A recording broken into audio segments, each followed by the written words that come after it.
Good afternoon, and welcome to another episode of Que-stead-Que. What you gonna do? I don't know, but something's gonna grow. Good afternoon, you guys.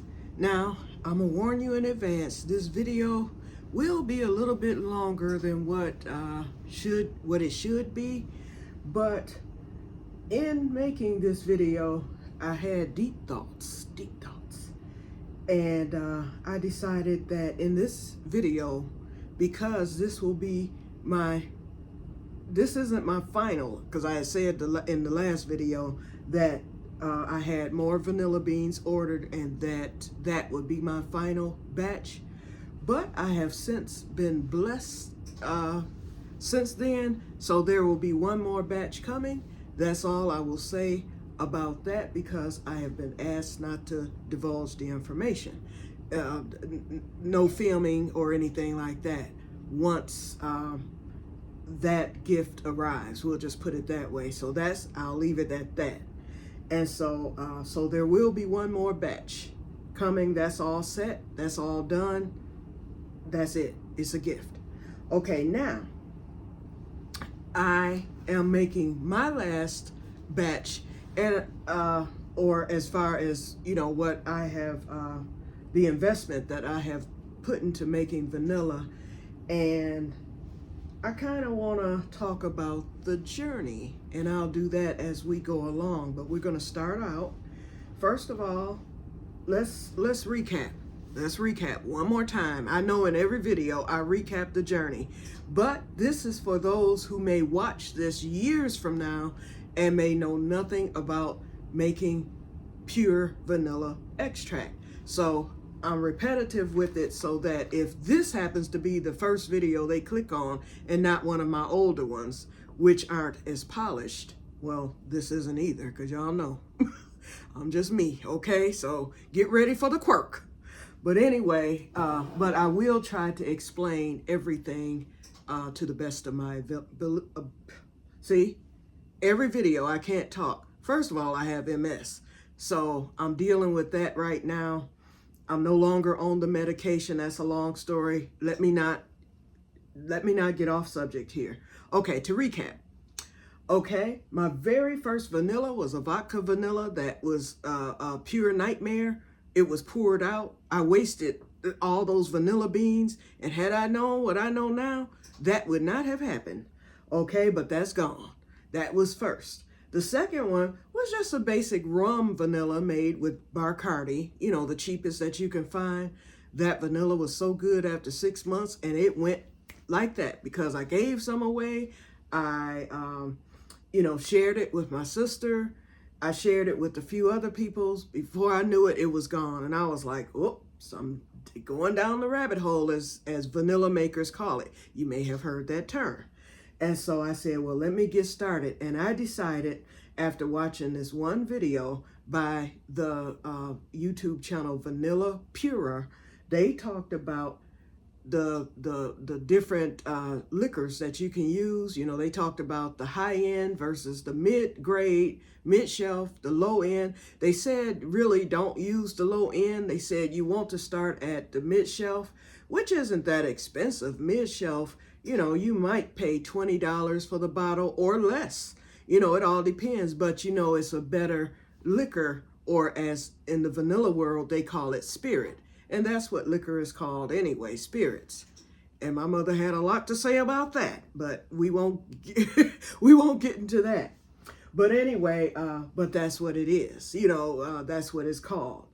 And why I need to research that, because I've done a lot of research in these past couple of, I would say months, but it's revved up big time within the past couple of weeks. And I'm going to share some of that information with you, which changed my whole perspective of making pure vanilla extract. Okay, and I'm getting out of the game for a few reasons, but nothing bad really.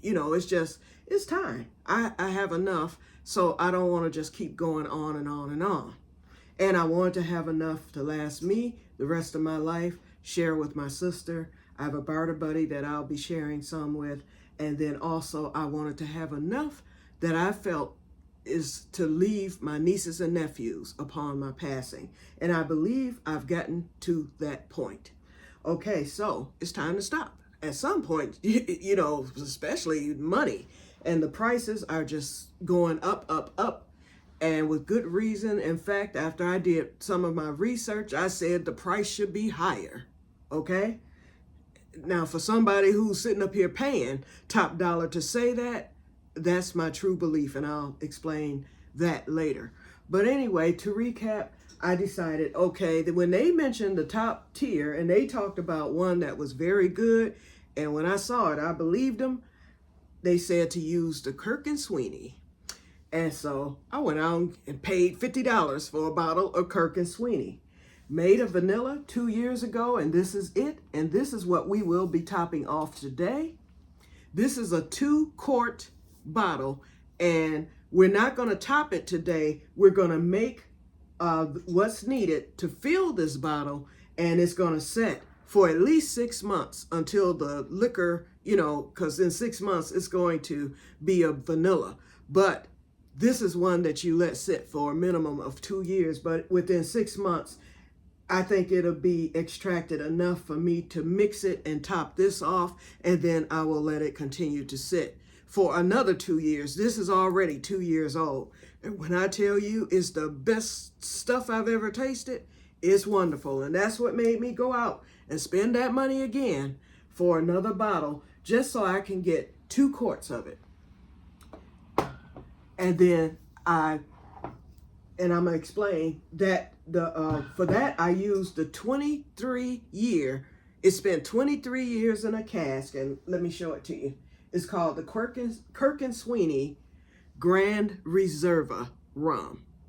Okay, and so it spends at least 23 years in a cask doing what it does to become what it becomes. Okay, and then you have your 12-year Kirk&Sweeney, which spends 12 years in a cask. I'm explaining that again. And see the difference in the color? Now, that 23-year, right now, I don't know what's going on, but the store that I usually go to buy it, because it is hard to find, everybody does not carry Kirk&Sweeney. You have to go to a big liquor store that's high-end and all that good stuff, not your corner store. You're not going to find it there. They don't even know what it is, you know, because when I asked at one of my local stores, they go, what's that? And that let me know right then and there, y'all selling beer. Okay. So anyway, my liquor man, as I call him, when I went to go buy some more of this over a month ago, he said, we haven't gotten that in over 2 years. He's like, I don't know what's going on, but you cannot get that Grand Reserva now. He said, the only one I've been getting is the Reserva, which is the 12-year. So I went and I bought this bottle, which didn't cost nearly as much as the Grand Reserva, and I decided to top off my 1 year, because this turned a year old on the 3rd, and it had the same amount in it as the other 2-quart bottle, and I topped it off on the 26th of December. I topped this off. Wait, was it the 26th? Let me see. Let me make sure. I topped it off on the 19th of, no, on the 9th. The 9th of December. So this will be a month old in 3 days. Okay, I made the Mexican vanilla on the no, I didn't. I don't know what I did. Okay, I'll look at the dates though, and I'll be able to have the dates correct for you. But yes, this was done on the 9th of December. It was topped off. So, and I didn't use the whole bottle. In fact, you see there's some left. It didn't take the whole bottle. What I did was I poured the majority of it, because I only used maybe a pint of this, and I poured the rest of it into Big Bertha, which I've gone back to. You guys will see that in a minute. And that is my mother jar that I just started, because I had too many spent beans left over. I had new beans left over from what I made in this batch, and I added them. I started a mother jar. I added new beans to the mother jar, as well as the spent beans that I had, and I added the Kirk&Sweeney, and I also added some Bacardi superior because I made a Mexican vanilla, not on that day, but later on.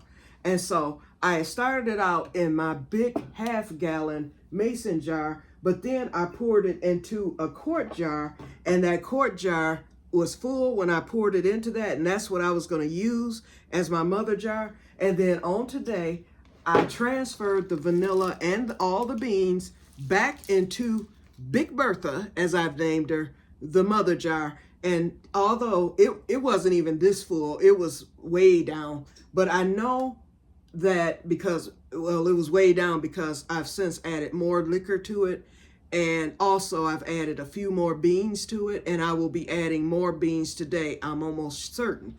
And that would have been too much for that quart jar. So I transferred this back into the half-gallon jar, and I will continue to build upon this.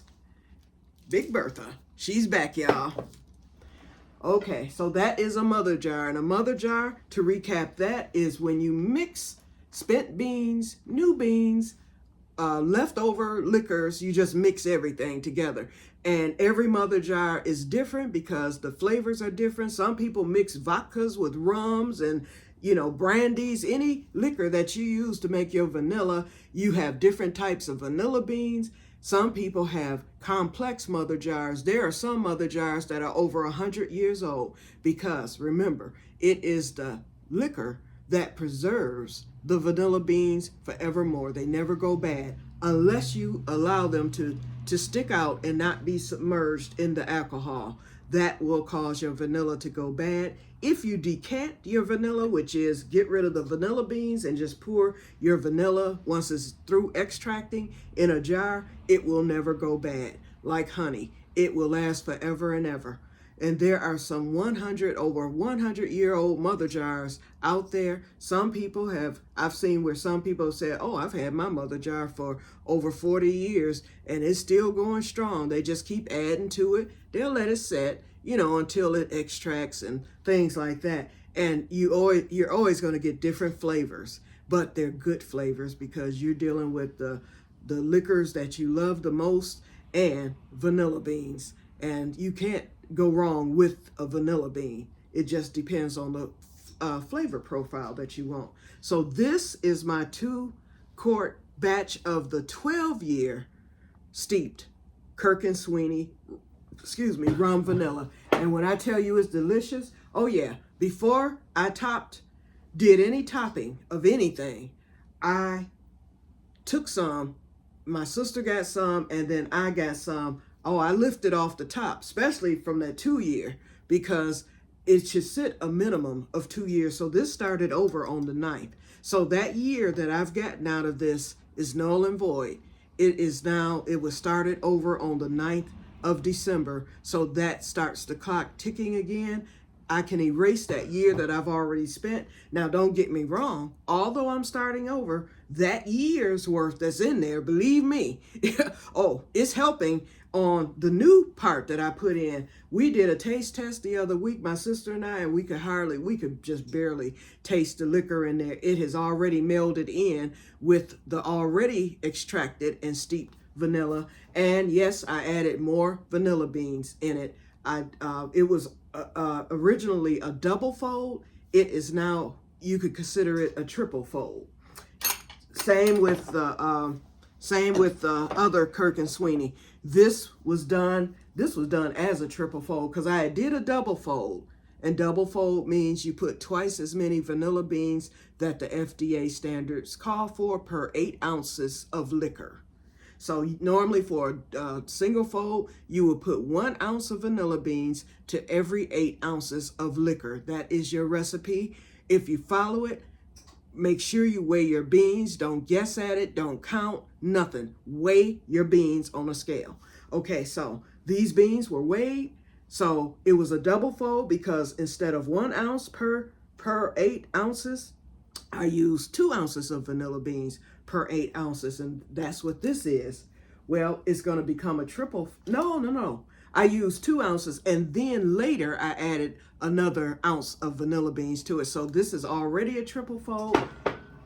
To tell you the truth, since I'm adding another 2 ounces of beans, I could call it a quintuple fold, but it's not going to be that because these are 2 years spent beans in this jar right here. So anything that's going to happen extra will come from the double fold, which is going into it today. But it will actually, it's not even going into the jar, although I should mix it all together, but I just do not want to mess with that yet. I might need to lift a little more off before I add the new, because see, once I add, although this will be 6 months old, when I add it to top off this 2 quarts, it's only 6 months old. I'm still gonna have to wait another 1.5 years before it is ready. You know, it might be ready a little bit before then, but I want to let it set. Okay? And it's gonna be hard, but that's what this mother jar is gonna be for. And then I also have my Mexican vanilla that I started on let's get this date right. I started this one and I did a film. This was my single fold vanilla tutorial. So that's 2 videos down if you want to see that.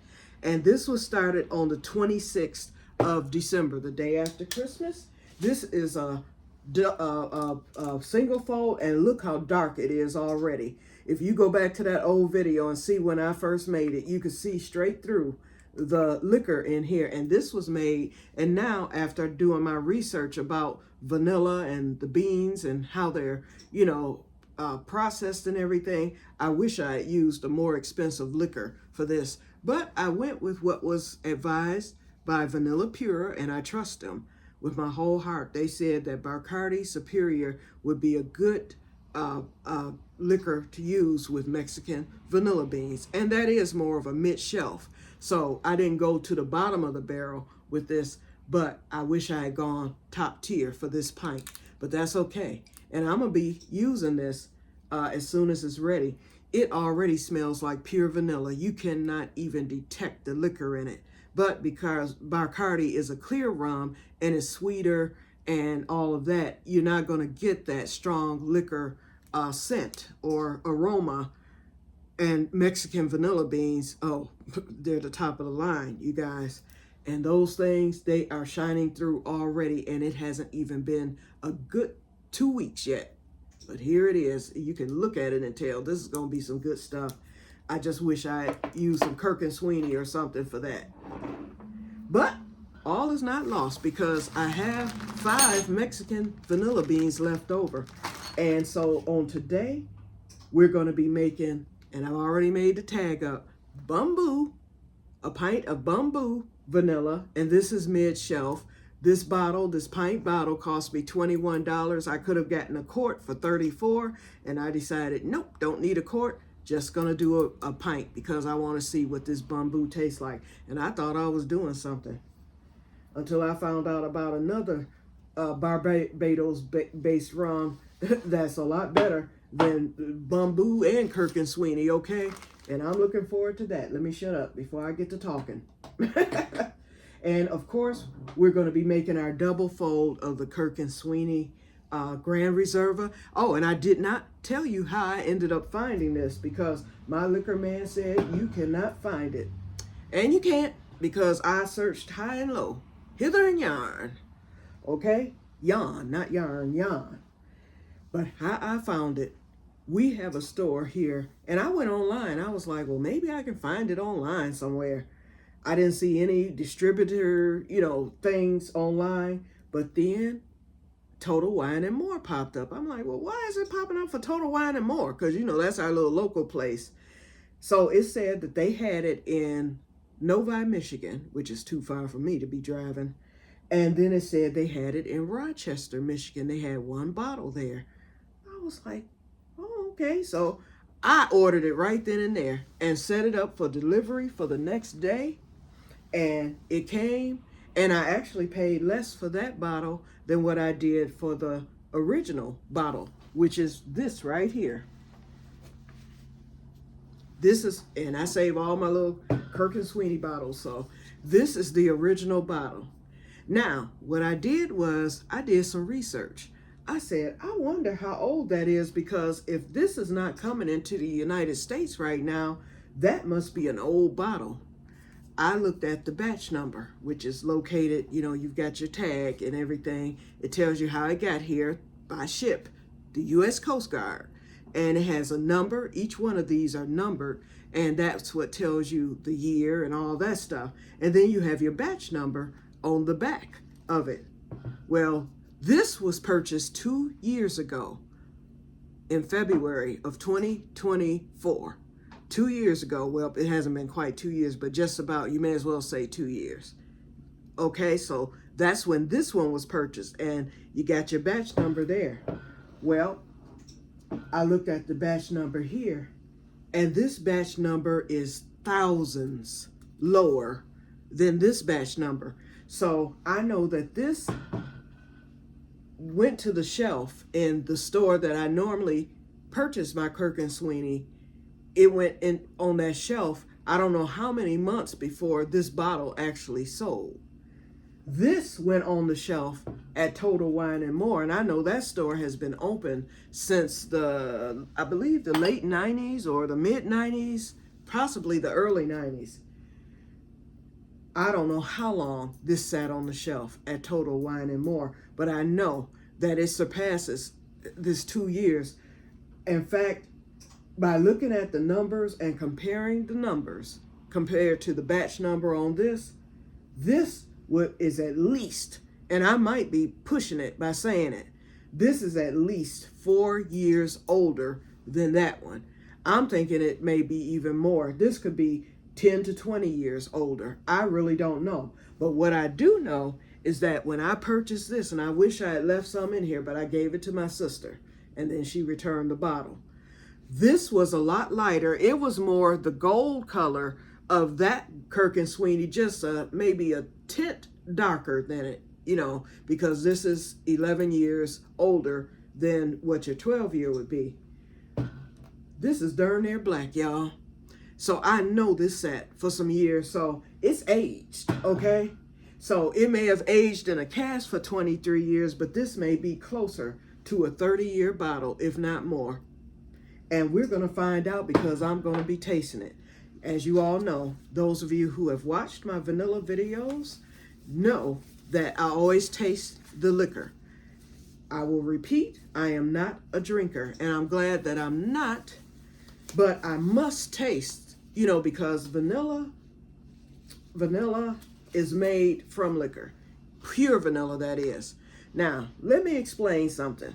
Because even in my research, you know, when they say you go down the rabbit hole, I thought the rabbit hole meant greed, which it does in some cases, you know, because it is. Once you start making it, it's hard to stop. You want more and more and more. You don't, once you taste it, once it's complete, you do not, even after your 6-month taste test, you know that you have hit upon something that you never want to run out of. Let me tell you, if you are new to vanilla making, don't think of what you buy in the store.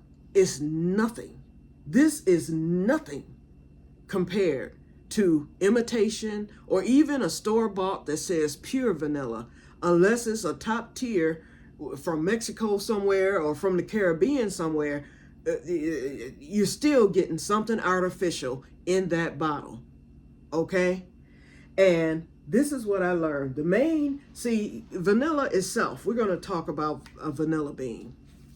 Let me pull one out. And I shouldn't have been opening, well, the Mexican ones were open, but I shouldn't have been opening. I opened this other one and I pre-weighed it so for the bamboo, and I shouldn't have been doing that, but I wanted to make sure it was 4 ounces because that's what I ordered, and it was a little bit over 4 ounces. But I wrapped them both up real good, but the clock ticks once you open that package. So these are weekend, okay? So, but I don't think they're bad, so to speak, because I protected them. But we're going to discuss the vanilla bean. Like I said, this is going to be, I'm going to share with y'all the research that I've done. Because if you're making vanilla, I think everybody should at least research what they're doing, because it is indeed a journey. And it's an important one. Okay, now this vanilla bean, this is the Mexican. It still looks good. It's nice and oily. Okay, this is a vanilla bean.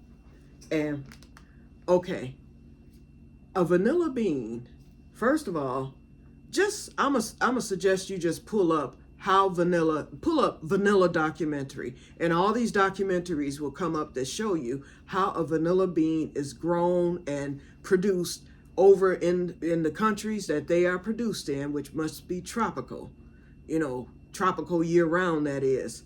It is a science to vanilla, and it takes close to a year for just one, a vanilla bean to even take, for a vanilla orchard to produce the vanilla beans. It has to set for so many months. There are chemicals in, and your main chemical to a vanilla bean is called vanillin, VILLNILLIN, vanillin. Okay, now there's another natural product given by God that contains vanillin, and that is oak, as in tie a yellow ribbon round the old oak tree, an oak tree.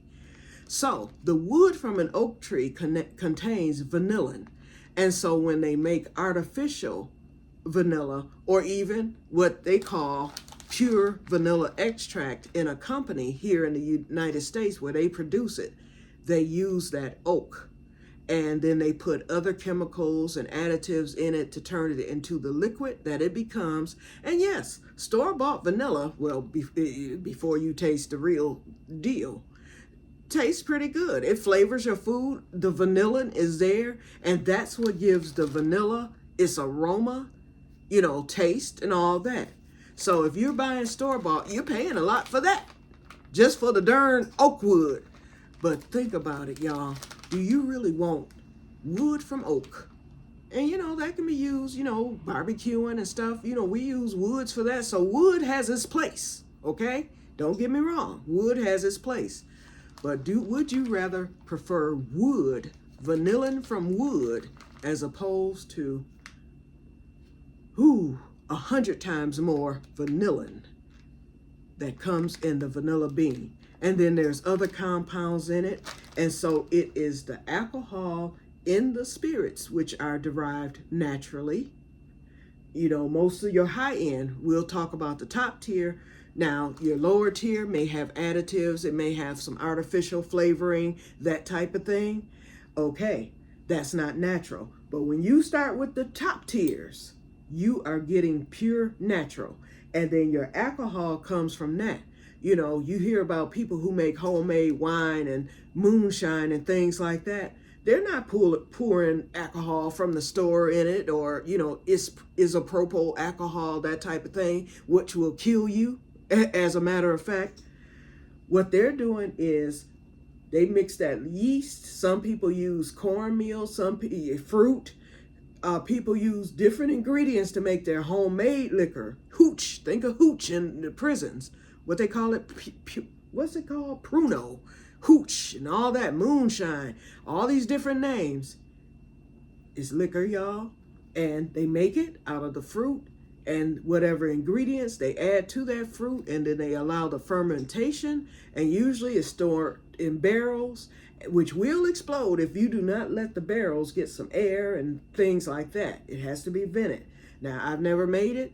I saw my late aunt make it, and this was my uncle's wife in Oklahoma. I saw her make it. She had it, and she had hers in a box, but it was in plastic. It was in plastic, and she made it, and it took, I forget how many years for it to develop, and she had it in the closet. And anytime if you open that closet, and that's all she would allow in that closet, it was her special closet for her, making wine. You open that closet, and the smell just permeated through the house. That's how she knew when her sons were trying to sneak in it. And then you add your sugar to it, and you keep adding the sugar to sweeten it, and you can come up with all kind of flavors with all kind of fruits. Okay, I'm getting off into something different now. But when you're talking all natural, you're going to get the best. Okay, so I pre-weighed these because I wanted to make sure that this batch was 4 ounces, and I have 5 Mexican vanilla beans left over. Okay. 3 of the Mexican vanilla beans are going to go into the bamboo. I had initially said I did not want to disturb the flavor that I love with the Madagascar and the Kirk and Sweeney. But because of my research and finding out everything that goes into the vanilla bean process, I said, as out of respect, I need to add at least 2 of these Mexican vanilla beans to this Kirk and Sweeney. So without further ado, how long have we been on here? I know at least 30 minutes, and we haven't even gotten started. But y'all be claiming y'all like listening to me and stuff, so okay, get ready. Okay, yep, 30 minutes, exactly. So we're going to be going a little bit longer, but I think you're going to get a thorough lesson, and then you're going to understand why now I have a huge respect for making vanilla now. When I started this journey, I was like, oh, I'm making vanilla. I didn't think nothing of it. I'm quite sure there are people to this day who are better at making homemade vanilla than I am, but every journey is individual. And I started watching the documentaries because, and I don't know why, because I kept hearing, I kept seeing it mentioned, these vanilla beans are ethical. And I'm thinking, okay, so what's so unethical about vanilla beans? So that put me further down the rabbit hole. I said, let me research this because I don't want to be doing something that may be unethical based on my upbringing, my beliefs and whatnot. And it really disturbed me, to tell you the truth, but I got over it. And I'm going to tell you how and why and all that. Now, and I know I said that I was getting ready to get started. We're going to get started, y'all. But what I did was I decided to research it. So I pulled up vanilla documentary. How is vanilla, how does it come about? Okay, first of all, you know that vanilla is produced in your countries that are tropical and things like that. So your tropical, the Caribbean, I can name all these different locations, and I don't know my countries, although I just ordered an atlas, so I'll know then. But think of your Caribbean countries. You've got Dominican Republic, you got Madagascar, Africa, you've got all these, think of those countries, okay, in those areas. And so it is we who in America, France, and other places that buy the vanilla. Well, you got the people who have the vanilla farms. Some are farm owners with workers and some are not. These people are my people, okay? And that's what disturbed me. They're the ones who get just pennies for the vanilla they produce. Many of them have died. Many of them to this very day, they get robbed. Some are killed. They're ambushed for the vanilla. I mentioned in my last video that vanilla has now been declared worth more than silver per ounce. It is your second most expensive spice on earth, next to saffron. And saffron is tedious as well. Vanilla is tedious to produce. You have an orchid that comes. The vanilla is a vining plant. And when that orchid comes, you have exactly they say a day, but actually you have less than that. You have about 12 hours to get that orchid pollinated. It was actually a slave who discovered that process. Vanilla originated in Mexico, and they have a special bee there that they considered the orchid bee. The orchid bee cannot be kept in any other country. It's still there in Mexico. And so the orchid bee pollinates for them. But when vanilla was brought to other countries and regions and continents throughout the years, no one knew how to pollinate it. So the vanilla plants, they lived, but they didn't produce vanilla. It was actually a slave who discovered that if you take a toothpick and lift up that petal, because the vanilla orchid has female and male sex organs, but it has to be pollinated some kind of way. He discovered that if you lift the orchid, the little organ with the toothpick or stick. He used a stick, but nowadays they use a toothpick.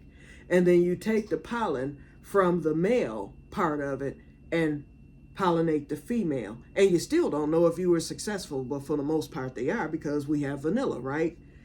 And then you have to wait months to even realize whether or not it pollinated, because it will start to grow the pods. The thieves have been coming in and stealing the pods before the pods can even get ready. And it takes about 3 or 4 months before the pods are ready to even take to where they produce it. Then it's given a bath. If you pull up the whole process, it takes months. After the bath, that changes the vanilla. It releases the vanillin and other chemicals, and it makes the vanilla turn from green. The pods turn from green to the darker brown or black color and whatnot. Then they have to set. They have to be dried in the sun. Everything has to be done by hand. The pollination has to be done by hand. The picking has to be done by hand. The cultivating, the weed pulling, everything has to be done by hand by these farmers, and these farmers were getting pennies of what vanilla is actually worth. It is actually the governments in some of these regions that make all the profit. They are charging top dollar to the greedies, which are us and Europe, and they're charging top dollar, and then we're being charged top dollar because our people who are buying it wholesale, they're getting it cheaper than what we're paying or whatever. Well, no, they're not getting it cheaper, but they're going to make their profit because they have so many of us who buy the vanilla, and we're only getting it, these small packs, and we're paying top dollar for this. But think of what they're paying. They're going to make sure they get their profit. And so that's why the price keeps going up higher and higher. And eventually, people aren't even going to be able to afford to make it. I can't even afford to make it if not for the sales. And I think when they do these sales, they're getting rid of last year's batch. Anything brand new, oh no, it's going to cost more. And that's why it was time for me to get out the game. And I thank God for letting me get in it, okay? But anyway, when I found out that what all they have to go through and the things, they have to spend the night in the fields. Once the vanilla starts to blossom and whatnot during that month, they cannot leave the field. They have these little wood shanties built out in the field where they sleep, and they work around the clock. They take turns resting and working and keeping watch on their vanilla, and sometimes they are still killed for it, okay? But for the most part, a lot of them are armed. A lot of them, it's a stiff penalty to pay in a lot of these countries, especially Madagascar. If you're caught stealing it, or if you've been apprehended in the field or whatever, oh, you're getting ready to pay. They have little children locked up in these prisons. I mean, they're packed in like sardines, just left to sit there for years and years just for stealing vanilla. And when I thought about these things happening to these people, after reading about ethical, so what I found out is you have some companies here in America, and I don't know about other countries, but here in America, you have some ethical companies, such as Vanilla Bean Kings, and that's where they send representatives over there. They supply them with everything that they need. They've provided security for the vanilla farmers. They're paying them a better wage, which still isn't much because things that are regulated by the government can only be sold for so much, but they are paying them a little bit more. They were able to negotiate a little bit more in pay than what they were getting, But anyway, so that helps. And then also, they're provided in clean, sterile environments where they produce the vanilla. They're doing a much better job. They're able to make a better living for themselves, the men and the women. The men are out in the fields. Some women are, but for the most part, the women are the ones who do the processing, packaging, weighing, and things like that, and separating other beans, because you have grade A, grade B, that type of thing. These are grade A beans. That's all I use. Although grade B, I hear, makes a better vanilla if you're willing to wait a longer time for it to produce.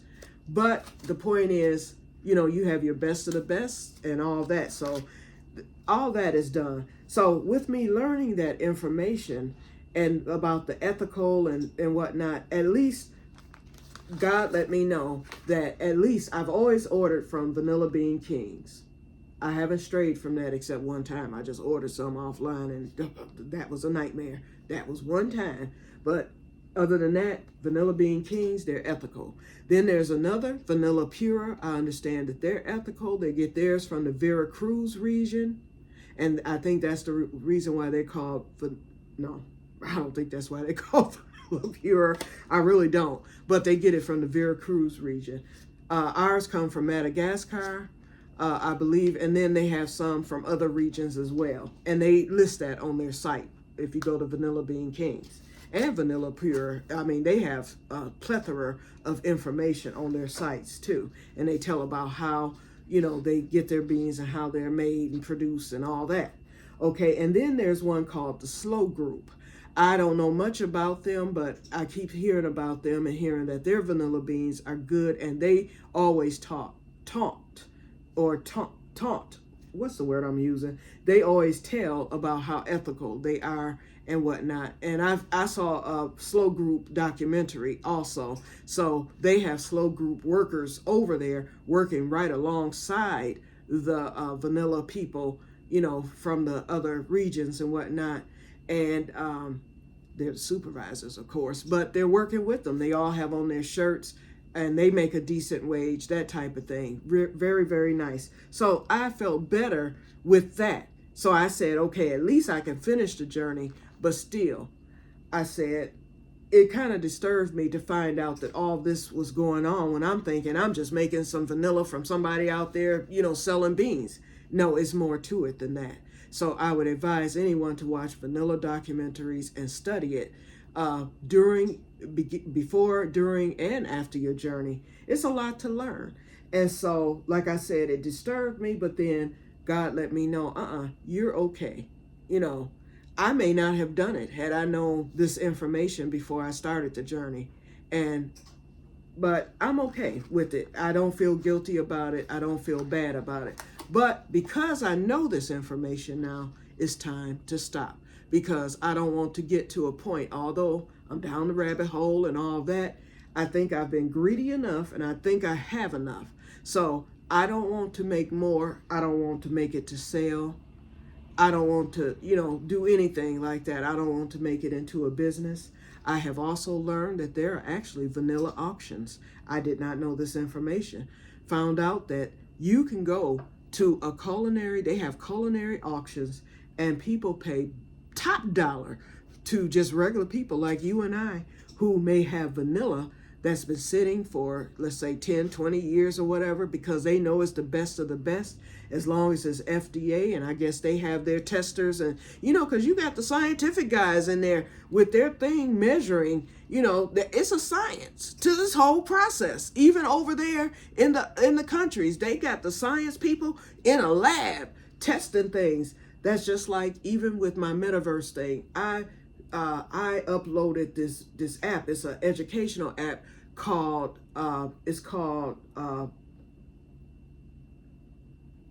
Buffet or Buffet Crampon. It's a musical company in France. For every instrument made, don't you know it's a guy in the sterile room who has to do all the measuring and all this stuff. It's a science to this stuff. And God gives us the talent to do these things. Well, vanilla making is the same thing. And I never would have thought that. I'm thinking I'm just buying some vanilla and making it because it done grew out in the field. Now, it's so much that goes into it. And that's the reason I say it should cost more than what it actually costs. It's a lot that goes into it. Okay, so enough of that. Okay, so anyway, I just kind of wanted to explain that and why I'm, you know, coming out of the rabbit hole. I think I have enough. Like I said, I will do these 2 today, and they will be pints. There will be Kirk and Sweeney left over. In fact, I'm doing 1.5 pints of Kirk and Sweeney, but this bottle will only hold probably a pint. But that extra half pint will just sit there, and that will be something to top it off with in the future. I have the Mexican, so I have the 2 quarts of Kirk and Sweeney, 4 quarts total. I have the mother jar. This is at least a quart, I know, the mother jar. Then I have this pint of the Mexican vanilla beans. I'm going to have a pint of the Bamboo Barbados rum. I'm going to have, and then that rum that's coming. And I'm not sure if that's going to be a pint or a quart. Whatever it is, I'm appreciative, and it was a blessing from God. And to the person, thank you, thank you. Okay, so now we're gonna make the Kirk and Sweeney first, because I am giving the tutorial. No, we're gonna do it last because I'm doing the tutorial on that, and we're gonna be on for over an hour because I see we're already at 45 minutes, y'all. Okay, so this is pre-measured. You saw when I pre-measured this the other day. So all I have to do is drop these beans after I cut them. I'm going to put you on pause. I'm going to cut the beans, and I'm going to, in fact, I'll do this on camera. Let's do this right now. Let me take off the gloves because I must do the taste test, you guys. So we're going to do this taste test first. And my ice done melted. I'm going to pour it right here on the floor. It's carpeted, so we're all right. I'll leave a little water in there. Okay, let's do this taste test before I put you on pause. Because after the taste test, then I'm going to get the vanilla beans cut. You know they're pre-measured. You saw the weight of them. It's a little bit over the 2 ounces needed, or the 4 ounces. Is it 2 ounces? Oh, 4 ounces. It's a little bit over the 4 ounces needed for the double fold, because I'm using a couple of the Mexican vanilla beans. I wrote the weights right here. So all I have to do once I get these beans cut is drop them into the bottle, because I'm using this bottle for the vanilla itself. So let's open this up. Let's get a quick taste of it. I've never tasted bamboo before. And for those of you in the rap world, I've heard of Lil Wayne, but I don't know. I've never heard his music or anything, but they say that Lil Wayne carries bamboo on stage with him. He has a little necklace and all this stuff. So I guess that popularized it, or something that he liked. Where's Mama Goose? Because I cannot see what I'm doing. I'm trying to get this plastic off so I can get the cork off. Dang. Oh, okay. It's double plastic. Okay, that's good. Okay. Had to use the scissors. Here we go.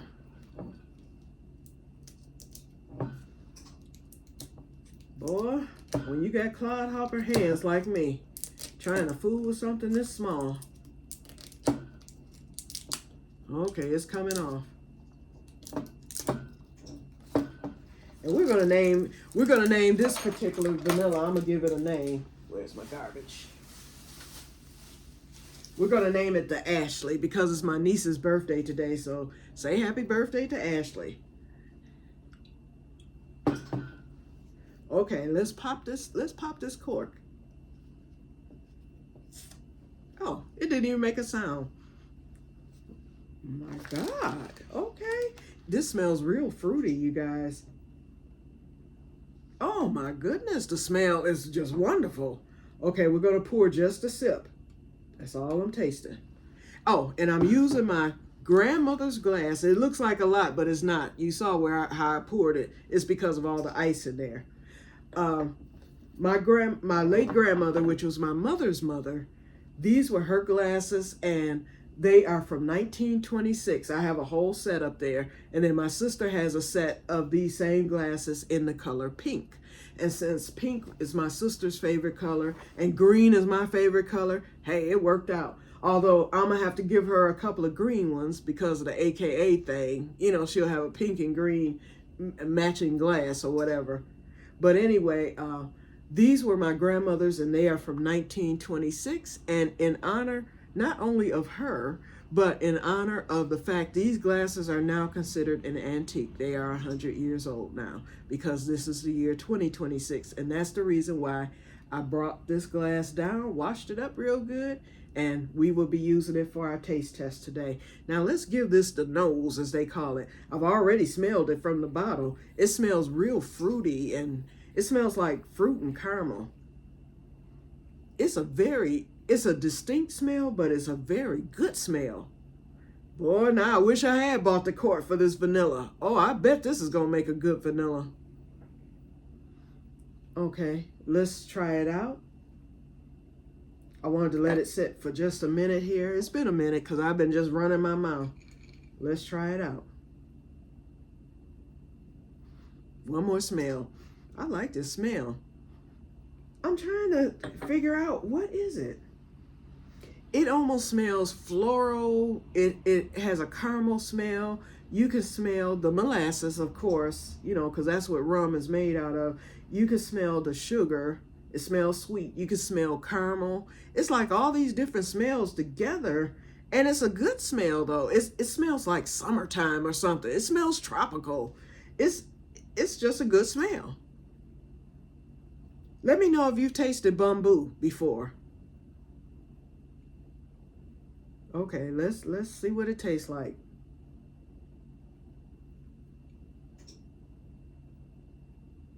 It tastes exactly how it smells. That's the first taste I got. Okay. Bamboo it is. Oh my goodness. I didn't think I would like this. It is, oh my. It started out with the smell. The taste was exactly like the smell. It's still lingering, but like with that Kirk and Sweeney, all of a sudden, it's like every flavor that I demonstrated starts hitting one at a time. It's like, boom, here comes the fruit, boom, here comes the caramel, boom. Wow. See, that's why I'm glad I don't drink. I'd be a darn lush, okay? If I did. So I gotta be, and see, I won't be doing no more sipping or anything now that my vanilla journey is ending. But boy,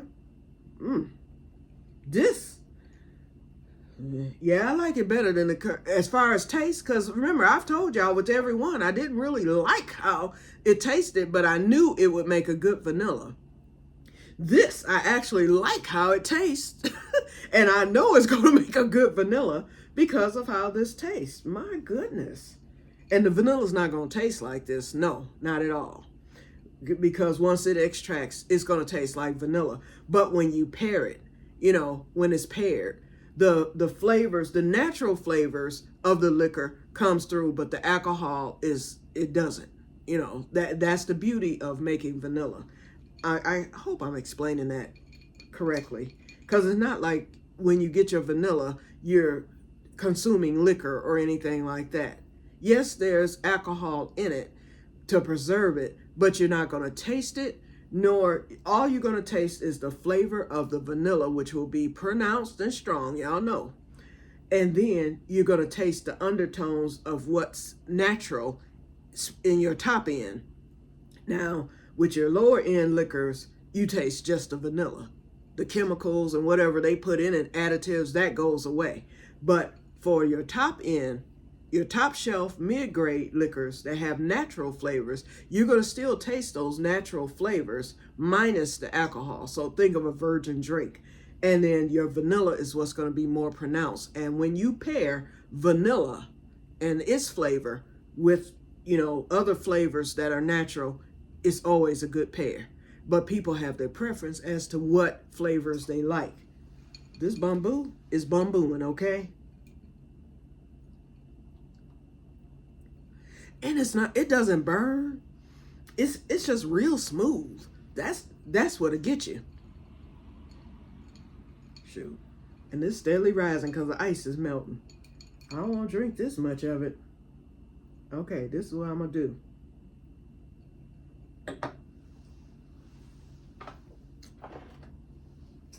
Oh, I have my old glass. Okay, I took 3 sips. That's enough for me to know what it tastes like. And let me go on. I'm going to go on and open this Kirk and Sweetie and do my taste of that too. And the only reason I'm tasting the Kirk and Sweetie, look at all this. Okay, this is mostly water. Set that to the side. Y'all know what's going to happen later. The only reason I'm tasting this Kirk and Sweetie because I've tasted it. Y'all know that. But because this has sat so long on that shelf and it's aged, it's going to be different from that first Grand Reserva that I tasted. And remember, that one set me for a loop. And so I want to see what this one is going to taste like because it's so much further aged. I'm quite sure it got better with time. I want to see what it tastes like, because if it's going to make a better vanilla than that, I might not be wanting to mix it, okay? Let's open this up. I know this is going to give me a pop.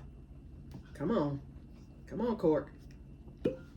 Oh, it wasn't that large. Okay, let's... The smell just permeated. I didn't even have to go close to it to smell it. Okay, and we just doing a super sip here. Teeny tiny sip. Okay, that's it for that. Now let me put this top back on, because if I spill this, now it's on my hands. Okay, let's swish it, and we're gonna give it the nose. Ooh, my. It don't smell like the bamboo. It's Kirk and Sweeney, all you smell is caramel, okay? That's all you smell is caramel. But boy, when you take the sip, it burns, and I already know what's gonna happen. I'm gonna feel it in my ears. It's gonna hit, the caramel's gonna hit all the flavors. It's gonna be just, remember the last time? Okay, so I know it's coming, and it's probably gonna be more pronounced. So let's do it. And y'all know I only like it on the rocks. So let's get the taste out the way.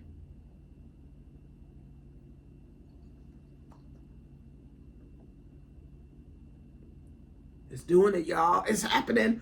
Whoa. Woo. And I barely sipped that. Oh my goodness. Woo. Ooh. Yes, it burns. This one darn near turned into whiskey, y'all. I don't know what it, woo wee. I can feel it in my stomach. It just, that little teeny tiny sip, it's amazing every time. That teeny tiny sip does all that. Here comes the ear. Pop, pop, pop, pop. Wow, my jaws.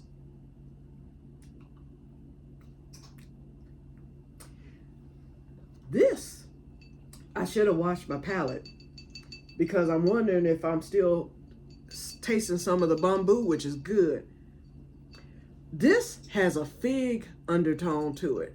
I didn't have that fig undertone to the other Kirk and Sweeney. I can actually taste fig, and fig, sweet fig at that. It has a fig, the caramel. It's a good little taste. It's different from that first one, but it's gonna pair well. It's gonna work. So I'll put it all together.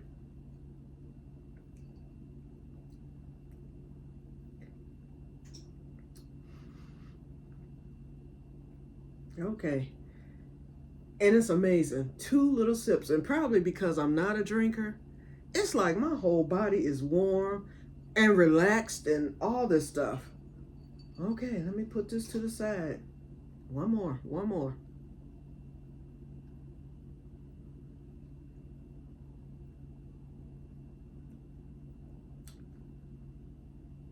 I'm soaking it in now. The alcohol in it is strong, that's for sure. Wow. Okay. Okay. It does. It mellows you out. Don't I sound more relaxed? I'm not as hyped. I gotta taste this bamboo one more time, y'all.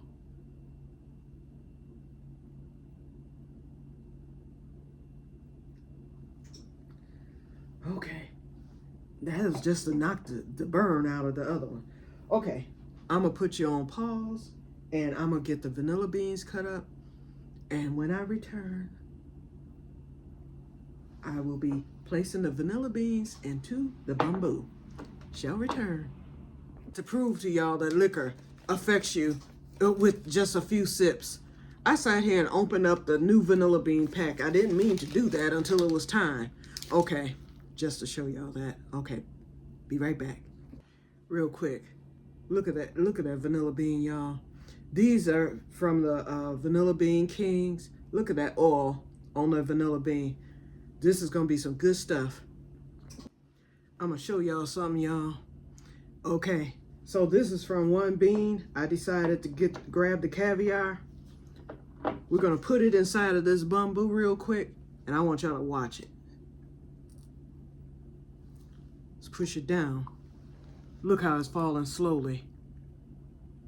See how it fell down to the bottom? That's the good stuff, y'all. That's what you want. I'm not doing it with all the beans, only a couple. Here's a little piece right here at the top. There it go.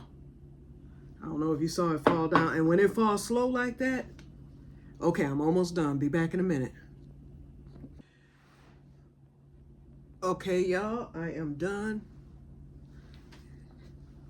These are my niblets. A few of these, I'm gonna split them in half. I'm gonna wait till I collect all of them from the other beans too. Half will go into my mother jar, and the other half is going to go into my Kirk and Sweeney 23-year Kirk and Sweeney. Okay, we're gonna open up the bamboo. Here it is, bamboo.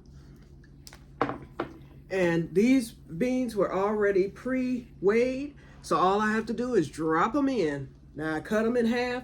Some of them I left whole. I didn't cut them all in half. And a couple of them I took caviar out of. Let's drop. Okay. I'm hoping they all fit. Shoot, there's so many. We're just dropping them in. Let me lower the camera so you can see them drop in. Another thing I meant to mention too when I was telling the journey story and why I'm stopping and all that is before starting the vanilla, I prayed over every batch that I have. I prayed over what I'm doing. Uh-oh, this isn't going to work. I'm going to have to pour some of the liquor out. And that's okay. Either that or I'm going to have to put it in another bottle. Well, I had it just in case that happened. I was like, this might not work in this bottle. And it's not. As you can see, it's up to the top, and I'm not even a third of the way full. Shoot, it might be too much for this pint jar. I think, ooh, we're going to barely make it. Okay, the caviar came out good because I had a lot of it in there. Okay, we're full with this. Maybe that's more than no, it's not more than a pint. It's just that the vanilla beans is going to make it that. And I need just a wee bit head space. This isn't going to work. Look at all that I have left. Well, mother jar. Bang. You know what? What was I thinking? Okay, so now I got to add bamboo to the mother jar.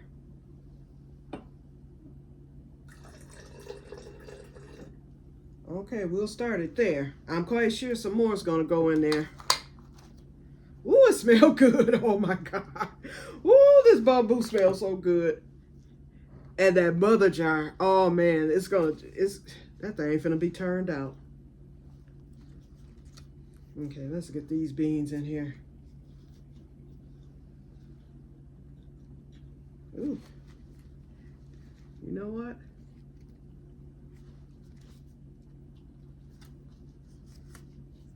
I gotta cut some more. Some of these beans are sticking up.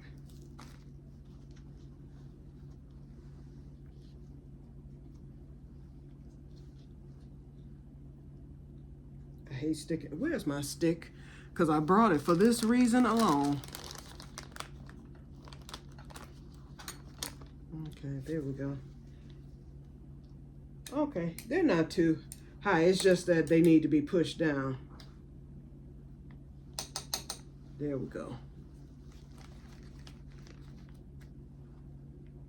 I won't say I didn't leave them that long. I cut them. It's just that it's so many. You have to. That stuff done darkened up already. Let me get them in, then I'll get them pushed down.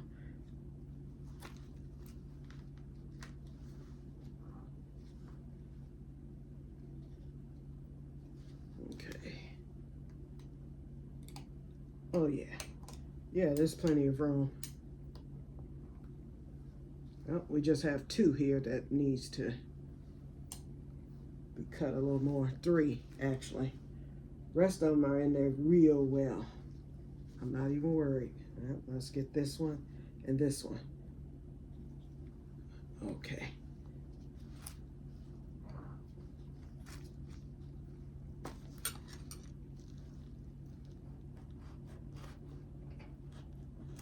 Hate that I had to take them out and put them on this cutting board after the fact, but everything's clean.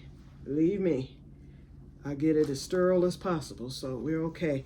And these Mexican beans, for good measure, we're going to cut those into pieces too. So I took the 3 smallest Mexican beans to add and the 2 plumpest of the others to add to the Kirk and Sweeney. Boy, this is so full. This is going to be a good vanilla.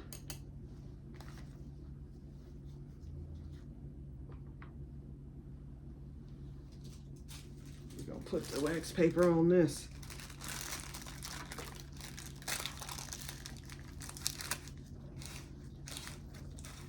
Then after a few weeks, I'll take the wax paper off like I did for the Mexican vanilla. Because I was shaking so much, I took the wax paper off of this after a couple of weeks. So now I've got to make my own makeshift tag for this. Wait a minute. Okay. I'm trying to see if these vanilla beans, I see them up. Let me make sure they're submerged. I don't want any mishaps. Because they can sometimes, okay, they're okay. I'll keep a close eye on them every day. They can submerge. I mean, they can float. But they're okay. Ooh, that stuff smells good. Okay, so I'm going to put this to the side because I need to make a new tag that says bamboo. Okay, now, let's get my paper towel. We're just going to wipe down just to get that liquor off. And since, wait, which one's the bamboo? I think this is. Yeah, I can smell it. Let me pour this. I'm going to pour this in here. Okay. That little teeny tiny bit. Nothing goes to waste. That's for sure. Okay, now.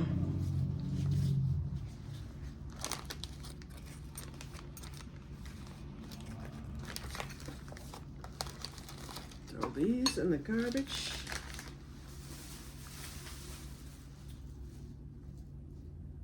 Are we going? Hold on. Yep. Okay. Oh. Well, yeah, let me put this top back on the mother jar. I know we're going to use it again because I'm going to add a little bit. I'd already said I'm going to add a little bit of that Kirk and Sweeney to it. Now, I'm going to put you on pause. Well, no, I'm not, because I want to show you. Now, these are the 2 Mexican vanilla beans. We're going to set these over here to the side, right there. We're going to get out the scale. Now, this is the tutorial part. Now that I've bumbled my way over an hour here.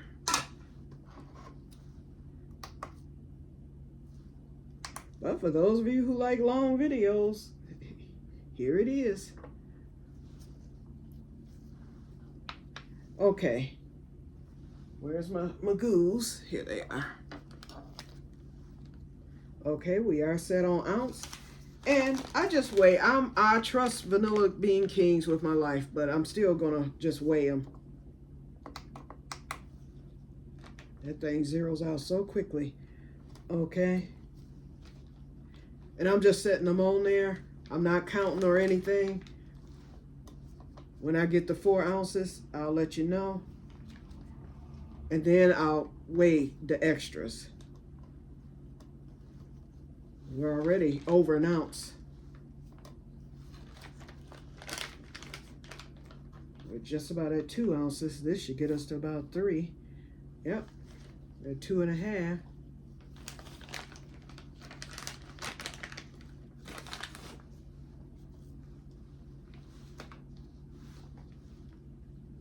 Okay. And we are over 4. Okay. And for good measure, let's weigh the Mexican beans. 0.24. Okay, 0.24 for the Mexican and 4 ounces exactly for the other ones. Okay, now I'm gonna get these cut and I'll be right back.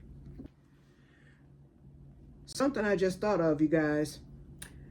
Because I'm making this a double fold, this is 4 ounces of vanilla beans. I actually only need 2 ounces because this is a pint. There are 16 ounces in a pint. So per pint, you need 1 ounce. I mean, per 8 ounces, you need 1 ounce of vanilla beans. Oh, I do need 4 ounces. Duh, sorry. Because wait. 1 ounce per 8 cups. Yeah, I need 2 ounces for the pint, 4 ounces altogether. Yep, I'm gonna need 4 ounces. Okay, scratch that, y'all. I'm still mellow, okay? Be right back. Okay, you guys, I am back. I have 3 vanilla beans left. Actually, I have 5 because I still have the 2 Mexican. And what I did with the other ones, to be sure, I cut them in half and then I did one more cut. So I did 1, 2, 3 instead of just in half. Some of them I left whole. Most of them I split. These are the 3 that I chose, 3 nice plump ones. I chose these 3 for the caviar.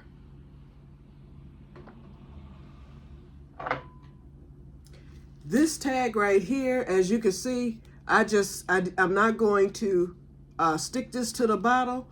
I just taped it on because this will be transferred in 6 months. Once this is transferred, then I will take this tag and place it over the tag on the bottle of the 2 quarts of the Grand Reserva Kirk and Sweeney rum vanilla. That's 2 years old. But once I transfer this batch, this pint, to top that off, then I will transfer the tag. Okay, what am I doing here? Oh. Okay, so I'm splitting this whole, and I'm going to get the caviar out, then I'm going to split it. And I only want it just to get that extract working. The Mexican beans, I am not going to take the caviar out. See the caviar? Beautiful. And unlike the other batch, I'm pouring the liquor in last to cover the beans. That was the problem. That other batch, I poured the liquor in first and added the beans to it, when normally you're supposed to do the beans first and then add the liquor. Let me show you the caviar at the bottom. That's it, y'all. It's gonna be beautiful. So we'll set these to the side here. Oops, let me give this one more cut. And it doesn't matter how you cut your beans. It could be in pieces, however you want to do it. Just as long as you get all the bean in there and it's still going to extract. Your main thing is the weight. That's your main thing, the weight. Okay, this little piece, I'm not going to scrape the caviar out of it, but I pulled it apart. This one I will scrape. Oh, that one didn't have much. Well, that was a dud. Let's see about this one. Oh, this one has a lot. Okay. I didn't scrape it all, but I scraped enough. And the last one.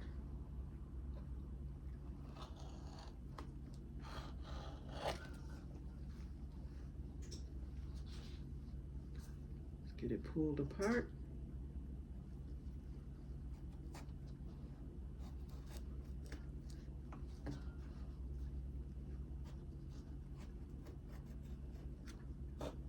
Beautiful. There it is.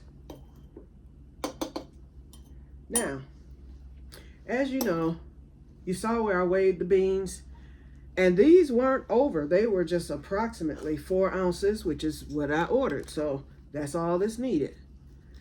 Okay, I'm going to get these 2 Mexican ones cut. In fact, I'm going to bowl these so that I'll know they're the Mexican beans. This is something else you can do too. You could tie your vanilla beans and just leave them whole and let them extract that way. They're still going to extract. Just knot them. Yeah, it doesn't matter. Some people prefer to leave their beans whole, but some people like myself prefer to get them going. You want to get them going. But either way, you're going to get the same result if you leave it in for the length of time you're supposed to. This is the Mexican. That way, this way I'll be able to know what's what. And I'm sticking these on in there. But let me go on and pour the liquor.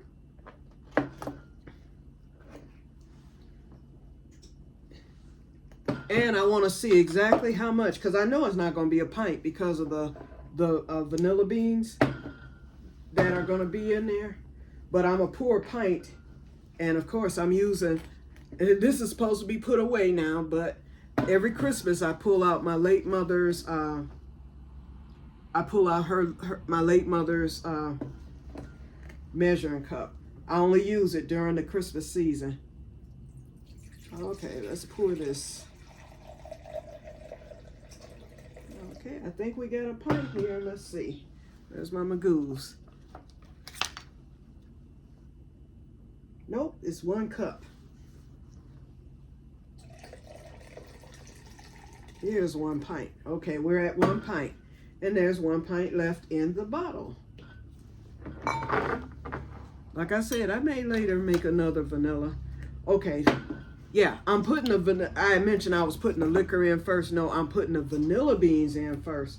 And then I will cover them with the liquor. And I'm quite sure it's going to be less than a pint.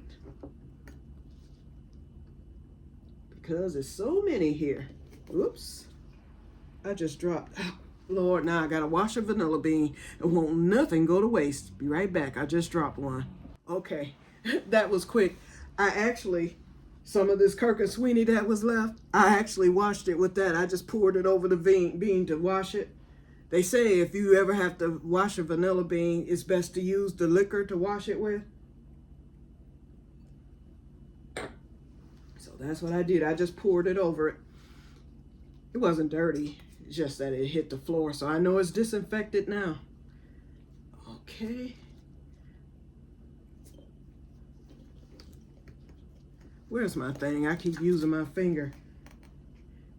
This is why the beans keep sticking up, because the cup is so covered. Okay, that's pushing it down.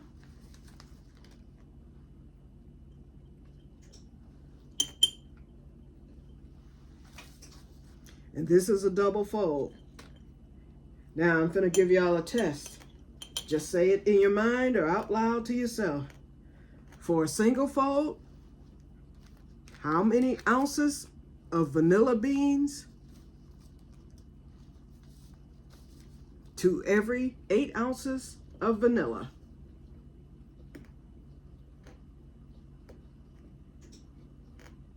One ounce. So altogether, for a pint, for a single fold, you need 2 ounces of vanilla. Vanilla beans, that is. And then you will need 16 ounces of liquor. For a double fold, once again, you will need 4 ounces, which is what I have. See all that? So if you putting in 1 or 2 vanilla beans, like they say, all you're getting is flavored alcohol, vanilla flavored alcohol. You must weigh those beans, you guys. This is approximately 4 ounces plus that extra 0.76 because of the 2 Mexican vanilla beans that I knotted in there. But the rest of this is how much you need just for a pint. So for a quart, you would need 2 times this amount. You would need 8 ounces of beans for a double fold quart. Now for a single fold, you only need 2 ounces, but this is a double fold, so you need 4 ounces. And that is a lot of beans, you guys. So don't think you can just stick 2 and 3 beans in and you're gonna have a good vanilla. You're gonna have flavored liquor. It's not going to be, and it's gonna have vanilla flavor, but it's not going to be pure, thick, rich, creamy vanilla. If you want the real deal, do it right, according to FDA. Okay, so we're gonna pour this pint in, and I know, if anything, it's gonna be only a half. Let's see. It's almost full. I'm taking this as high up as I can get it. So technically this isn't a pint. This is what I had left out of the pint that I poured. So let me see what the measurement is so I can know. Okay, I have 1/3 of a pint. So technically I got 1.5 cups here. Technically, and the beans are covered very well. In fact, I'm gonna come up some more. I'm not gonna leave this much head space. I just want enough to where I can shake it. Okay. And remember, these are the little nibbles. Most people would use these. They would put them and they'll make vanilla sugar, or they'll use them to make vanilla paste. I'm not interested in those things. So I'm gonna grab half and half.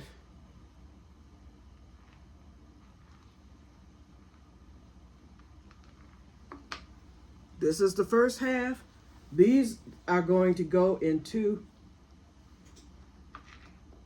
let's see, I wanted more than that. These are going to go into the mother jar.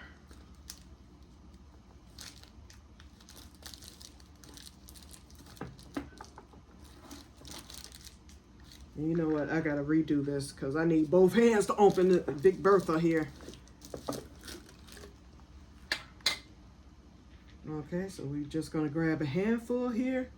Here they are. And we're going to drop them into the mother jar, just like that. And they will extract. So that's going to help. Oh, you know what? We're going to put this leftover Kirk and Sweeney into the mother jar. Okay, rest of that is saved because I could easily get another pint out of that if I decide to make some more vanilla. Okay, I'm not going to close that mother jar all the way.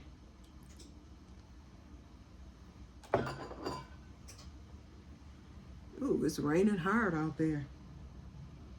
And of course, I may as well sip the rest of this.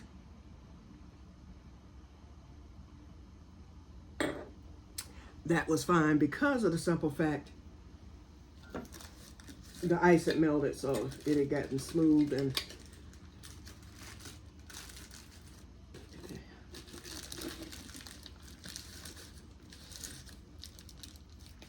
get this mother jar top back on. And since we just put the niblets in, let's give it a little shake.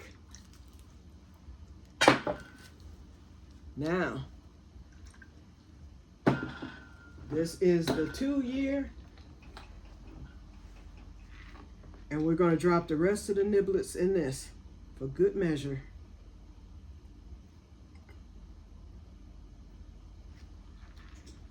And there's actually more going in this. I'm dropping them everywhere. Glad I cleaned up everything first. Like I said, nothing's going to waste. Here's one more.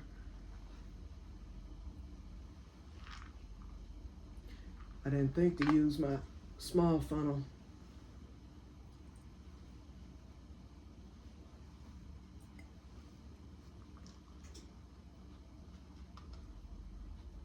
Okay, this is done. Just about.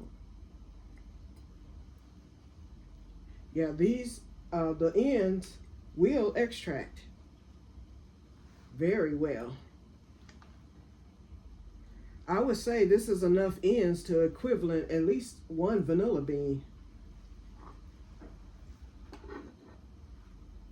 Thought I heard another. Oh, I did. There it is, right there. Okay. We'll put the top on.